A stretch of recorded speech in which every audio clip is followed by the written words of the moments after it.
After I was kidnapped, my family was practically relieved. The kidnappers had gotten the wrong person. My older brother, Lucas, the one they meant to snatch, had escaped. When the police rescued me, blood was seeping from almost every pore, but I didn't cry, didn't make a sound. I was diagnosed with emotional apathy. No emotions. I could no longer feel sad about anything happening around me. I felt freer than I had ever been. But later, they all regretted it. They cried, begging me to go back to my old self. The moment I was discharged from the hospital, I returned to a house that was eerily silent. My entire family had moved out behind my back. It wasn't until I called the property manager that I found out they had already settled into a new mansion and I was the only one they hadn't bothered to tell. I limped to the new address, dragging my injured leg. When I pushed the door open, the sounds of laughter and clinking silverware at the dining table instantly died into an awkward hush. Nobody thought to mention a move this significant to me. Mrs. Davis spoke up with total nonchalance.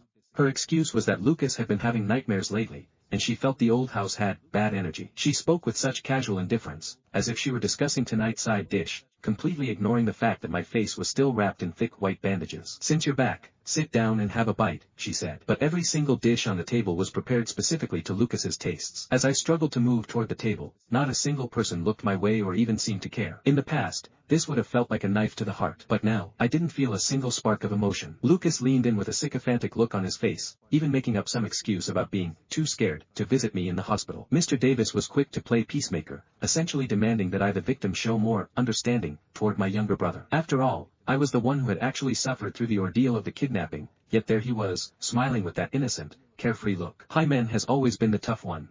His skin is much thicker than mine, my father said as he dropped a shrimp into my bowl. I stared at the shrimp and set my utensils down without a word. Not a single person in my immediate family remembered that I am severely allergic to seafood. That's right, my name is Hyman, the jinx of the family, the outsider they shipped off to a remote town just to be rid of me. It wasn't until my grandparents passed away that they reluctantly brought me back to the city. I thought I was finally coming home to a family's love. Instead, on the afternoon I was snatched, Lucas used the excuse of a bathroom break to leave me behind. The kidnappers mistook me for Lucas, and my parents flatly refused to pay the ransom. I spent 3 days trapped in a dark room, enduring mistreatment and hunger, living through a nightmare that felt like it would never end. The second the police burst through the door, I fought to see who was waiting for me. I quickly realized there was no one there, at least, no one I wanted to see. My throat felt tight, but I couldn't shed a single tear. The doctor eventually diagnosed me with a rare form of emotional detachment. Back at the dinner table, everyone continued to treat me like I was invisible. I sat there quietly, took a napkin, and elegantly wiped my fingertips. "Which room am I staying in tonight?" Mrs. Davis's face stiffened for a moment before she regained her cold composure,